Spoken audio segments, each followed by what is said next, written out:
Assalamualaikum warahmatullahi wabarakatuh. Bismillahirrahmanirrahim. Alhamdulillahilladzi 'allama al-Qur'an wa khalaqal insana 'allamahul bayan wa faddala habibahu 'ala rusuli bi inzalil Qur'an wa karrama ummatahu 'ala al-umami bi tilawatil Qur'an. Wassalatu wassalamu ala sayyidina Muhammadin afdhalil insan wa ala alihi wa ashabihi bi'adadi asraril Qur'an. Rabbi shrah li sadri wa yassir li amri wahlul 'uqdatam min lisani yafqahu qawli. Rabbana zidna 'ilma warzuqna fahma wa waffiqna 'amalan maqbula amma ba'du.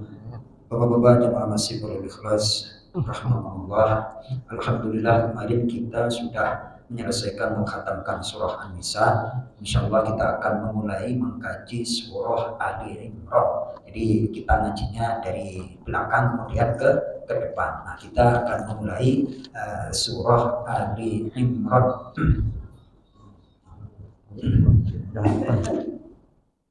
Halaman yang ke-50.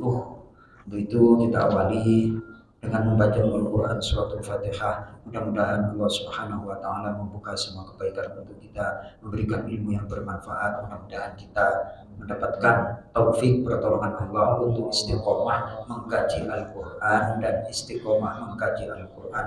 Ala hadhihi niyyah wa ala kulli niyatin shalihah. Al-Fatihah. A'udzu billahi minasy syaithanir rajim. Bismillahirrahmanirrahim. Alhamdulillahi rabbil alamin. Ar-Rahmanir Rahim. Maliki yaumiddin. Iyyaka na'budu wa iyyaka nasta'in. Ihdinas siratal mustaqim. Siratal ladzina an'amta 'alaihim ghairil maghdubi 'alaihim waladdallin. Amin. Baik, saya akan membacakan pengantar dari surah Ali Imran. Surah Ali Imran ini adalah surah yang masuk kategori Madaniyah, yakni surah yang Allah turunkan setelah Nabi Muhammad hijrah dari Mekah menuju Madinah, dinamakan surah Madaniyah. Termasuk surah ketiga dari urutan mushaf Al-Quran. Nama Ali Imran berarti keluarga Imran, terdiri dari 200 ayat. Surah ini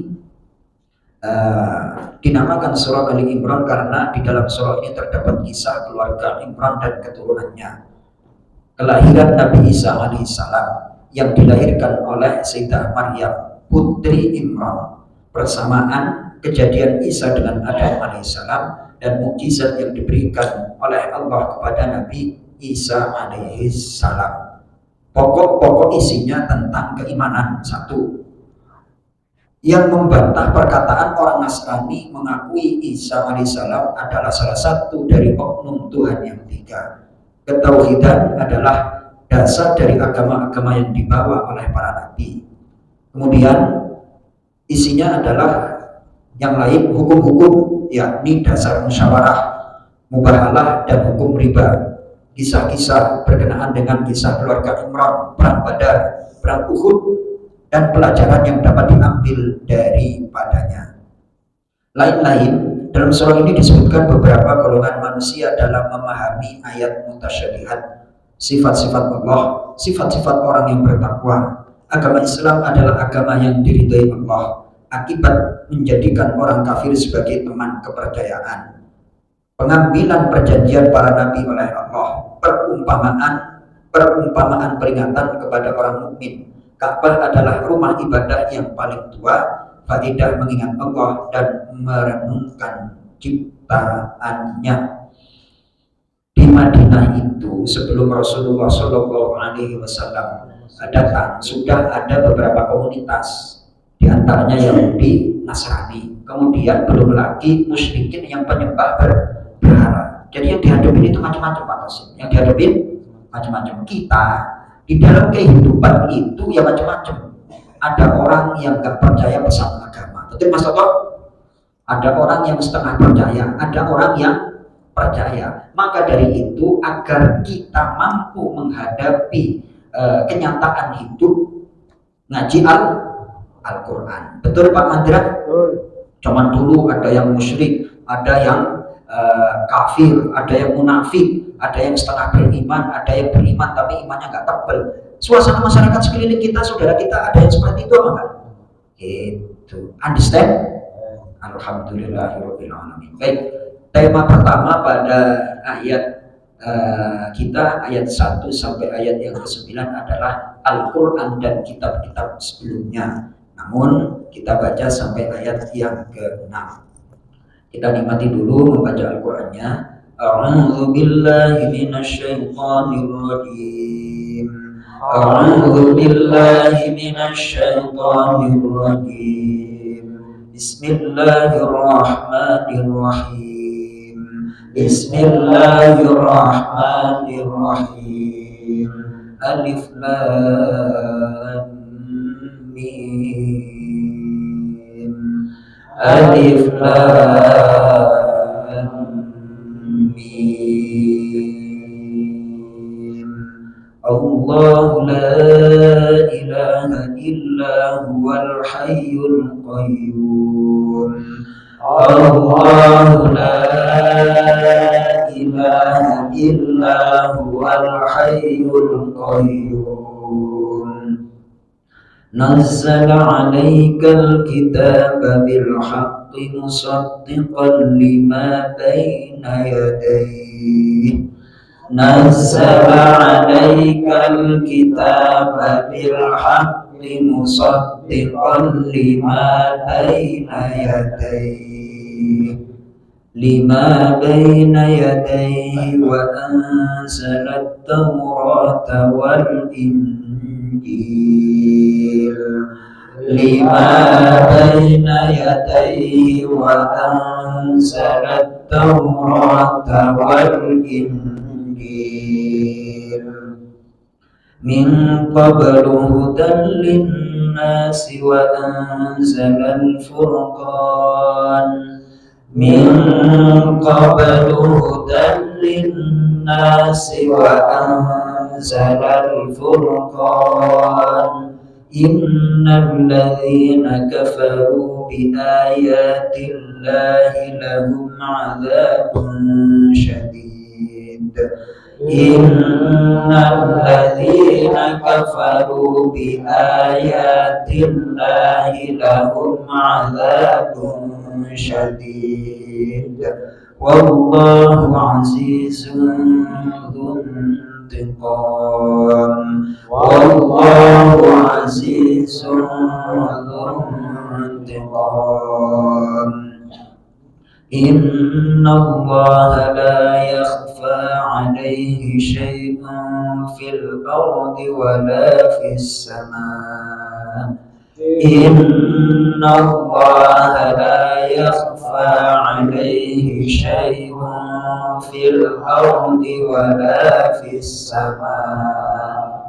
Huwallazi yusawwirukum fil arhami kaifa yasha'. Huwallazi yusawwirukum fil arhami kaifa yasha'. La ilaha illa huwal azizul hakim. La ilaha illa huwal azizul hakim. Shadaqallahul azim. Allahumma arhamna bil Qur'an. Ulangi Pak Tosi.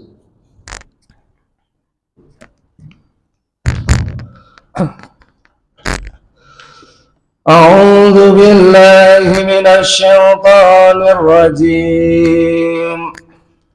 بسم الله الرحمن الرحيم. ألف لام ميم. الله لا إله إلا هو الحي القيوم. نزل عليك الكتاب بالحق مصدقا لما بين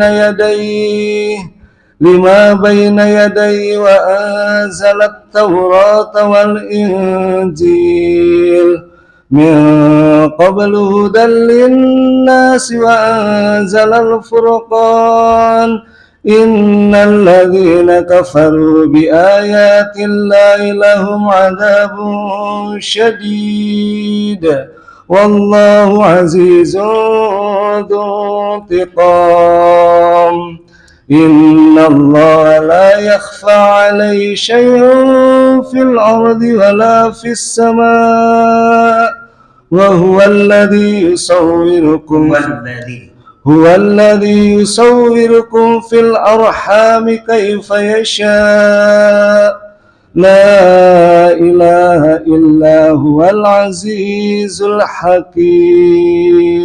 Allah. Baik, Mas Toto berkata. Bismillahirrahmanirrahim. Alif Lam Mim. Baik, stop. Itu namanya huruf muqatta'ah. Huruf apa, Mas Toto? Muqatta'ah. Muqatta'ah itu artinya huruf panggalan. Maksudnya apa? Huruf Al-Quran itu terdiri dari abjad Arab, gitu. Yang terdiri dari semisal alif, lam, mim, ya, sin, toha, dan seterusnya. Kemudian dari huruf itu terangkai menjadi kata. Dari kata kemudian menjadi kalimat. Namun tidak hanya sekedar kalimat yang dibunyikan, namun kalimat itu mengandung makna dan petunjuk dan serasi. Makanya Quran itu adalah mukjizat. Mukjizat penalaran, mukjizat akal, petunjuk. Kebanyakan mukjizat Bani Israel itu bersifat kasat mata. Bersifat apa, Mas Toto? Kasat mata. Kayak Nabi Musa, tongkatnya bisa berubah menjadi Ular. Terus Nabi Isa alaihissalam bisa menyembuhkan orang sakit, bisa menghidupkan orang mati, tentunya dengan izin Allah. Mukjizatnya itu sifatnya kasat mata. Umat Nabi Muhammad Shallallahu Alaihi Wasallam itu mukjizatnya bersifat akal. Kenapa? Karena kecerdasannya melampaui batas, logik. Makanya untuk menghandle kecerdasan manusia masa kini harus dengan mukjizat yang cerdas. Tak lain dan tak bukan itu adalah Al-Quran. Makanya orang Nabi Muhammad itu nabi pilihan, melebihi nabi-nabi yang lain. Kenapa nabi pilihan? Karena Nabi Muhammad SAW diturunkan kepadanya Al-Quran, maka menjadi umat nabi yang paling istimewa. Umatnya juga akan menjadi umat yang paling istimewa kalau senang ngaji bukan wiridan, bukan apa? Wiridan itu motivasinya apa, Pak Tosi? Siapa yang membaca tasbih akan dimudahkan rezekinya, dibaca 100 kali. Ya Allah, ini surah pertama, ayat pertama itu sholatlah, puasa atau baca? Baca. Biar ada wawasan. Ini saya dakwah kayak gini itu setengah kelengar, setengah apa? Orang kalau nggak terbuka hatinya ya nggak bakalan cinta dengan Quran. Ya, Masya Allah. Sholat qobliyah ba'diyah semangat, ngaji nggak pernah nggak mau. Bener? Ngaji hukumnya wajib. Sholat qobliyah ba'diyah hukumnya sholat malam ngaji. Itu harus jadi prinsip. Kok goyang prinsipnya? Kira-kira ngaji seperti ini sama puasa Senin Kemis lebih gede mana pahalanya, Pak Karno? Itu harus diyakini, harus diyakini. Nggak bisa sesuatu yang sunnah ngalahin yang nggak bakalan bisa, nggak bisa. Jadi karena kita dianugerahi kecerdasan oleh Allah, maka segala sesuatu perilaku dan tindakan tolok ukurannya harus iman dan ilmu. Ya Pak Qasim ya, itu alif lam mim itu adalah huruf-huruf penggalan, maknanya banyak itu, maknanya banyak. Di antaranya maknanya adalah untuk perhatian, untuk apa? Kalau ketua rapat mau buka rapatnya, misalnya ada yang lagi ngobrol terus akhirnya, kayak gitu. Tapi kalau Al-Quran untuk menarik perhatian, alif lam mim. Itu ada yang menganalogikan seperti itu, mengambil perhatian. Al-Quran itu adalah susunan kalimat yang terdiri dari kata, kata terdiri dari huruf, hurufnya sama, abjadiyah. Ya kalau kita ya ABCD lah, tapi menyusun kata, menyusun kalimat, dan kalimatnya itu tidak kosong, penuh makna dan berkesan ke dalam hati. Tuh, satu huruf pahalanya 10. Alif lam mim berarti 3 huruf, berapa Mas Toto? 30. 30. Terus Allahu la ilaha illa huwal hayyul qayyum, enggak bisa hitung lagi Mas Toto. Benar apa enggak? Betul. Masya Allah. Pahala. Terus kalau ngaji Quran, saya tes Mas Toto. Ayat 2 aja coba dilantunin. Ayat 2. Allahu la ilaha illa huwal hayyul qayyum. Allahu la ilaha illa huwal hayyul qayyum. Saya tanya sekarang, ketika Mas Toto baca Al-Quran, ingat istri apa enggak? Terus terang. Gak bisa. Berarti konsep sholat banyak blank-nya apa konsentrasi? Ya. Itu. Maka ibadah yang paling tinggi setelah sholat adalah baca, karena konsentrasinya itu bantu konsentrasi. Saya itu sampai saking yakinnya ngaji sama Ustadz Joko, ngaji Quran kalau serius pasti pintar. Nggak pakai insya Allah. Karena ngaji Quran itu melatih konsentrasi. Orang kalau biasa konsentrasi, nangkap pelajaran sekolah mudah. Kalau mudah cepat pintar. Masa sama Allah pakai insya Allah, ya kan? Ini janji Allah. Ya, Pak Mandra. Ayo, adakah pelajaran yang sekonsentrasi baca Quran? Hah? Tidak ada. Pak Tosim, mulai dari SD sampai katakanlah kuliah, itu menyampaikan ini teori belajar ya, ini saya analisa. Kan cuma duduk diam, memperhatikan. Itu kadang-kadang diterangi melamun apa enggak? Kalau baca Quran nggak bisa melamun. Makanya hatinya cerdas, otaknya pasti. Oh, itu nggak bisa bohong itu. Semakin Qurannya canggih, otaknya juga ilmiah itu, bukan doktrin, ilmiah. Bisa dianalogikan. Mas Toto, perkata. Allahu la ilaha, Allah tiada Tuhan yang berhak disembah, illa huwa, melainkan Dia, Al-Hayyu, maha hidup kekal, Al-Qayyum, maha berdiri sendiri dalam mengatur makhluknya. Masya Allah. Jadi Allah la ilaha illahu, tiada Tuhan kecuali Dia. Dia itu kembali kepada Allah. Allah itu walaupun disebut Dia, tapi nggak pernah gaib. Nggak pernah apa? Nggak pernah gaib. Pak Ketua, beliau atau dia kalau bahasa kami itu buat, kalau bahasa harusnya kan dia terus beliau kenapa? Saya tanya cucunya tadi, kakek kemana deh? Lagi sakit katanya, mudah-mudahan segera diberikan kesembuhan oleh Allah Subhanahu wa Ta'ala. Kalau kita mengucapkan dia atau beliau, berarti dia hadir di sini apa enggak? Tapi Allah walaupun disebut Dia tidak pernah gaib, tidak pernah apa? Selalu hadir. Ya man laisa bighaib, wahai Allah yang tidak pernah gaib terhadap hambanya. Artinya ketika disebut illa huwa, tetap Allah itu hadir menyertai hambanya. Kemudian Al-Hayyu di sini diberikan penjelasan yang maha hidup, wala yazulu, dan tidak pernah rusak atau berubah. Allah mulai dari zaman dulu sampai sekarang sampai besok abadan selama-lamanya, forevernya, tidak akan pernah berubah sifatnya. Kalau Allah dulu menolong Nabi Yunus alaihissalam, Nabi Yunus ditelan ikan, kemudian di berapa kegelapan itu atau sih? Di 3 kegelapan ikan, kegelapan dalam laut, kegelapan malam. Jadi sedihnya manusia sekarang itu enggak sesedih Nabi. Itu ditolong enggak oleh Allah? Ya, kira-kira sifat Allah menolong seperti itu untuk Nabi Yunus atau untuk hambanya yang beriman atau untuk selama-lamanya? Ya, kita alihkan, kita mengkaji sifat Allah. Silakan dibuka surah Al-Anbiya, surah Al-Anbiya halaman yang ke 329, halaman 329.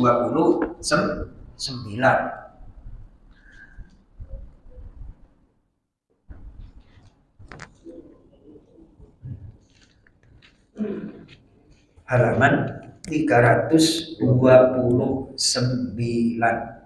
Ayatnya ayat yang ke-87. Wa dhannuni, Pak Tosin dilantunin. Ayat 87 88. أعوذ بالله من الشيطان الرجيم بسم الله الرحمن الرحيم وذنون إذ ذهبا مغاضبا فظن أن لن نقدر عليه فنادى في الظلمات أن لا إله إلا أنت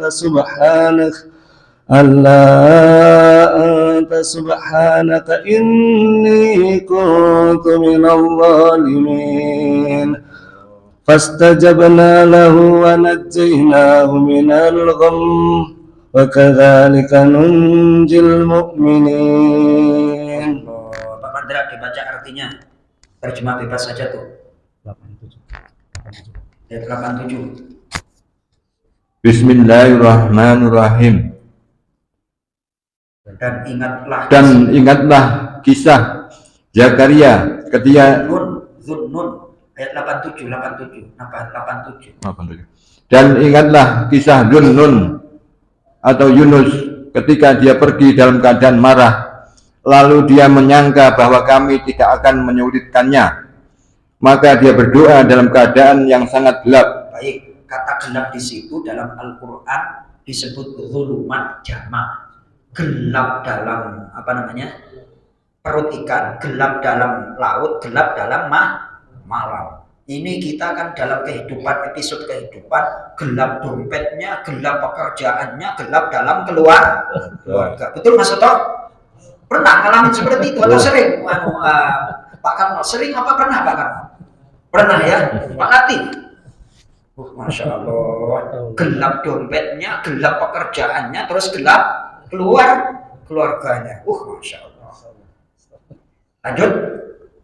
Tidak ada Tuhan selain Engkau, Maha Suci Engkau, sungguh aku termasuk orang-orang yang zalim. Nah, karena Nabi Yunus dalam keadaan sedih yang bertumpuk-tumpuk, sedih yang tumpang tindih, namun mendapatkan ilham untuk berdoa, la ilaha illa anta subhanaka inni kuntu minadh dhalimin. Ini resep dari Al-Quran. Sesedih apapun, segelap apapun problem kehidupan Anda, baca doa ini. Kalau mau baca doa itu, lanjut Pak Mandra. 88 ya? Ayat 88. Maka kami kabulkan doanya dan kami selamatkan dia dari kedukaan, dan demikianlah kami menyelamatkan orang-orang yang beriman. Nah, percaya apa enggak? Jadi sifat Allah yang menyelamatkan Nabi Yunus alaihissalam juga akan diberikan kepada orang yang beriman. Caranya bagaimana? Baca doa ini. La ilaha illa anta subhanaka inni kuntu minadh dhalimin. La ilaha illa anta subhanaka inni kuntu minadh dhalimin. Masya Allah. Dibaca 40 kali. 40 kali sebelum subuh, waktu sahur itu dibaca. Karena waktu sahur itu kan gelap, benar apa enggak? Biar kesedihannya itu enggak lama. Setelah sahur terus subuh, setelah subuh terbit matahari. Biar kesedihannya itu tidaklah. La ilaha illa anta subhanaka inni kuntu minadh dhalimin. Fastajabna lahu. Kami kabulkan untuknya wa najjainahu minal gham, dan kami selamatkan dia dari kedukaan. Ayo kata sini. Fastajabna lahu. Perkata biar mantap. Nah, kayak gini. setelah Nabi Yunus, ikuti saya, setelah Nabi Yunus dalam kedukaan, kegelapan dalam ikan di laut dan di malam hari, kemudian dia berdoa, la ilaha illa anta subhanak inni kuntu minadh dhalimin. Terus fastajabna, maka kami kabulkan lahu untuk doanya, wa najjainahu, dan kami selamatkan dia, minal ghammi, dari kesusahan selama di dalam perut ikan, wa kadzalika, dan demikian pula nunji, kami selamatkan al mukminin, orang-orang yang beriman dari kesusahan mereka. Tuh ada kesusahan, itu kesusahan dompet lah, kesusahan kerjaan lah, kesusahan negara. Paham? Jadi Allah itu Al-Hayyu Maha Hidup, tidak mati dan tidak berubah sifatnya, asal kita mau. Ini kalau kita ngaji didekatkan mengenal sifat-sifat Allah, enak ngajinya, semakin lapang itu dadanya. Kalau ngaji pertama langsung kenal bid'ah katanya, waduh, alamat. Ngaji pertama langsung kenal bahasanya bid'ah. Suram mukanya apa? Udahlah, cek aja orang-orang yang pahamnya seperti itu, wajahnya kurang bersinar. Wajahnya apa? Karena dalam hatinya udah pikirannya nyalain orang lain. Ya, Masya Allah. Enak apa enggak itu Pak Tosim kalau diajak ngobrol atau enak apa enggak? Biasanya kayak ketekuk itu loh wajahnya. Ya Allah. Karena apa? Di dalam hatinya ditanamkan apa namanya? Nyalain orang, bukan mengenal Allah. Allah itu Maha Hidup dan tidak akan mati. Allah tidak akan berubah sifatnya. Kalau dulu Allah nolong Nabi Yunus dalam kesusahan yang bertumpuk-tumpuk, sekarang juga Allah tetap akan menolong hambanya yang beriman. Itu baru Allah la ilaha illa huwal hayyu. Terus al-qayyum. Al-qayyum di sini adalah al-qaim bi dzatihi, yakni yang berdiri sendiri pada zatnya dan berdiri sendiri dalam mengatur urusan makhluknya. Kita itu berdiri karena ada beberapa faktor. Kita bisa eksis seperti ini ada karena beberapa faktor. Pak Tosim kuat seperti ini karena ada faktor tenaganya kuat. Kuatnya tenaga dengan makanan dan minum. Makanan dan minuman itu dari tumbuhan. Tumbuhan bisa hidup tanpa karena ada sinar matahari itu dikendalikan. Cara berpikirnya orang beriman seperti itu. Cara berpikirnya itu tembus. Makanya berpikir tanpa ada petunjuk seperti berpikirnya orang ateis, Mas Toto. Alam semesta ini terjadi karena ada Big Bang dan segala macam gundul muatos. Gundul muatos nggak bisa. Ya, nggak bisa. Jadi cara mengenal Allah itu adalah dengan melihat. Caranya yang sering dibaca oleh Ustadz Yuda. Ini kita mengenal Allah dulu. Ayat 2 dulu kita uraikan. Baik, dibuka surah Al-Baqarah yang sering dibaca oleh Ustadz Yuda. Surah Al-Baqarah ayat yang ke 18 atau 17. Ayat 21. Ayo dilantunin Ustadz Yuda. Halaman 4 tuh, ya ayuhan nasu budu. Nah itu udah. Yang enak. A'udzu billahi minasy syaithanir rajim. Bismillahirrahmanirrahim. Ya ayyuhan nasu u'budu rabbakum alladzi khalaqakum walladzina min qablikum la'allakum tattaqun. Satu ayat lagi. الذي جعل لكم الأرض فراشا والسماء بناء وأنزل من السماء ماء فأخرج به من الثمرات رزقا لكم فلا تجعلوا لله أندادا وأنتم تعلمون. Masya Allah. Gak apa-apa. Nah, lewat dikit Mas Toto langsung artinya terjemah bebas. Cepat.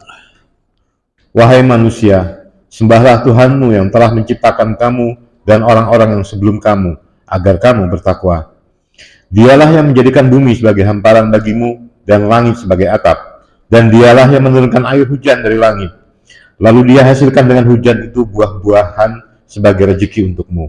Karena itu, janganlah kamu mengadakan tandingan-tandingan bagi Allah, padahal kamu mengetahui. Baik, ini di dalam tafsir Ibnu Katsir ada kisah orang zindik. Orang zindik itu adalah orang ateis, nggak percaya Tuhan. Datang ke Imam Hanafi. Imam siapa? Hanafi. Ingat-ingat ya.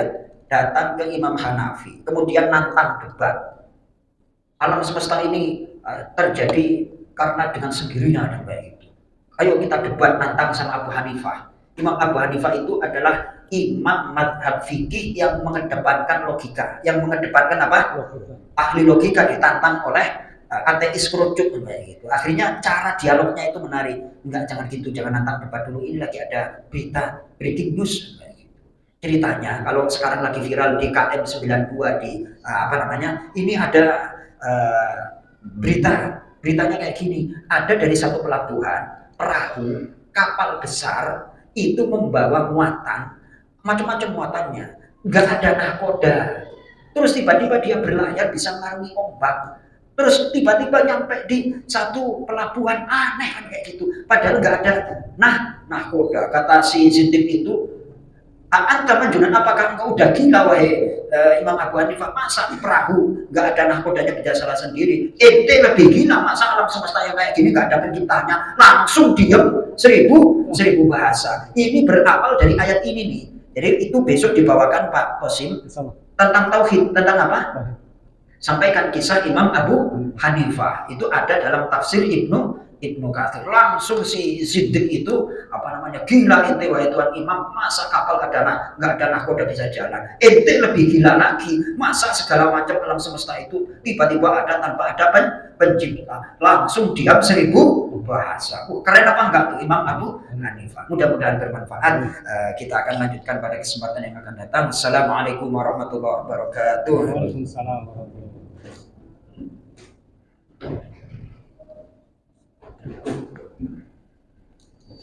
wabarakatuh.